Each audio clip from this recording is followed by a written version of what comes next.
Jangan pernah kalian masukin teman kalian kerja, apalagi di perusahaan atau tempat kerja yang sama. Jadi dulu tuh aku pernah kerja di salah satu perusahaan dengan posisi dan gaji yang lumayan. Nah akhirnya ada salah satu teman aku lumayan deket sama dia, dan dia tuh nanya apakah ada loker di tempat aku kerja. Karena teman deket, akhirnya aku bantuinlah teman aku itu buat masuk di tempat kerja aku. Lolos dan tanpa interview karena rekomendasi dari orang dalam kan. Nah akhirnya setelah beberapa bulan kerja, aku dapat desas-desus yang gak enak. Si teman yang udah aku tolongin ini malah bikin rumor yang gak enak tentang aku. Intinya dia itu ngejelek-jelekin aku supaya dia bisa dapat posisi yang aku tempati pada saat itu. Tapi untungnya teman-teman aku dan atasan aku tuh gak ada yang percaya sama omongan dia. Tapi karena aku udah muak sama kelakuan teman aku ini yang gak tahu diri, akhirnya aku memutuskan buat resign dari tempat itu.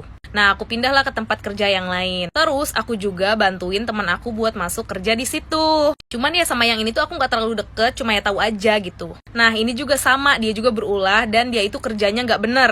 Masuk kerja seenaknya, komplain masalah gaji, padahal menurut aku gaji dia tuh udah lumayan buat fresh graduate. Dan akhirnya ujung-ujungnya di tengah jalan dia minta keluar tapi gaji pengen full. Kalau udah kayak gitu, kira-kira siapa yang malu? Yang masukin kerjaan ke situ kan? Dan kalau lagi apes, kita tuh nggak bakal bisa dipercaya lagi sama atasan kita di situ buat masukin orang kerja. Aku juga nggak ngerti kenapa manusia sekarang itu dibaikin malah jadi nggak tahu diri. Jadi dari situ aku belajar, aku tuh nggak mau rekomendasiin teman aku lagi buat kerja di tempat kerja aku. Biarinlah mereka kerja cari sendiri. Toh aku juga kerja dapat nyari sendiri kan. Dan yang lebih parahnya, waktu aku lagi nganggur juga nggak pernah ada yang mau bantu tuh.